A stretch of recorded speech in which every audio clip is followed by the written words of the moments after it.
Bonjour, bienvenue à ce petit comparatif de deux rasoirs d'époques totalement différentes. L'un date des années 1930, il s'agit de celui-ci, c'est un Kirby Bird. Quant à celui-là, le Phoenix Artisan Accoutrements, c'est un prismatique qui date, lui, des années 2010. Alors pourquoi les comparer? Puisque le Phoenix, que voilà, le rasoir récent, est une copie du Kirby que voilà ici dans son coffret. Son coffret que je vais ouvrir pour commencer les présentations. Voilà le Kirby Bird, comment il se présente avec la petite boîte qui va bien, lame neuve, lame usagée, le tout bien calé, capitonné, etc. Ça, c'est un rasoir des années 30. Un rasoir des années 2010, eh bien, c'est beaucoup plus cheap en présentation et c'est beaucoup moins cher aussi à l'achat de nos jours, bien entendu. Donc là, on est sur un rasoir qui vaut moins de 30 dollars hors frais de port sur le site de la maison mère qui le vend, alors que ce rasoir se négocie entre 100 et 200 euros selon l'état et selon les modèles et aussi la boîte, comment elle se présente. Alors on va aussi comparer leur poids. Ici, le Phoenix pèse 54 grammes,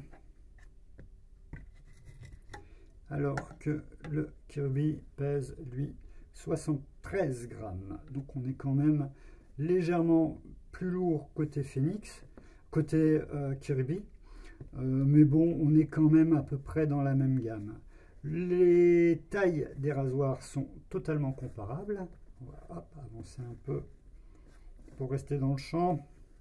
Voilà, on est vraiment à peu près dans les mêmes dimensions en taille de manche et puis aussi en largeur. Par contre, le grip est différent. Ici, on a un dessin diamant, en biais, mais un peu diamant.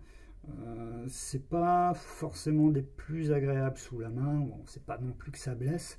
Par contre, ça peut assez vite râper nos chiffons microfibres si on en fait un nettoyage quotidien, alors que là, aucun risque de râper le chiffon avec ce grip, qui reste malgré tout assez efficace. On sent bien aussi la vis ici en fin de manche, c'est assez agréable. Donc moi je préfère de loin le grip vertical du Kirby au grip diamanté du Phoenix.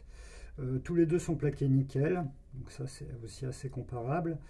Les têtes, a priori, elles se ressemblent beaucoup, mais on va les comparer. Donc à gauche, on a le Kirby, à droite, on a le Phoenix.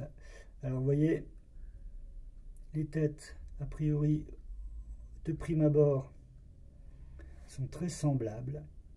Par contre, il y a quand même des différences assez notables.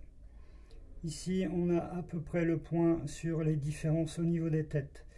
On voit à gauche le Kirby, à droite le Phoenix. Alors, force est de constater que l'exposition de la lame diffère un peu. Le Phoenix est un peu moins de gap entre la lame et le peigne. Sur le Kirby, l'écart entre la lame et le peigne est vraiment impressionnant. Par contre, si on pivote les têtes, on s'aperçoit que sur le Kirby, la lame est plus recouverte que sur le Phoenix. Et sur le Phoenix, il y a un peu moins de dents que sur le Kirby. Voilà la comparaison de l'exposition de la lame vue du dessus. Et lorsqu'on pivote, ça donne ceci. Et on voit que sur la gauche, il y a un peu plus d'espace. Alors si je les mets comme ça, on se rendra peut-être mieux compte. On va les mettre dans le même sens. Voilà. Là, c'est le Kirby.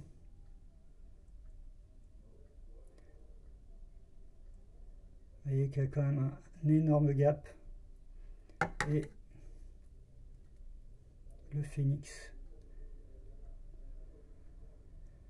c'est un peu moins ouvert, c'est pas très visible, très difficile à montrer sur la vidéo. Si je fais comme ça, voilà le Phénix.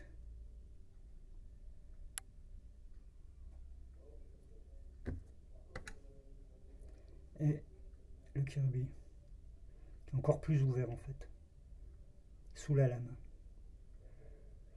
Voilà, le test reste à venir. Là, je vous ai comparé les deux rasoirs de façon générale.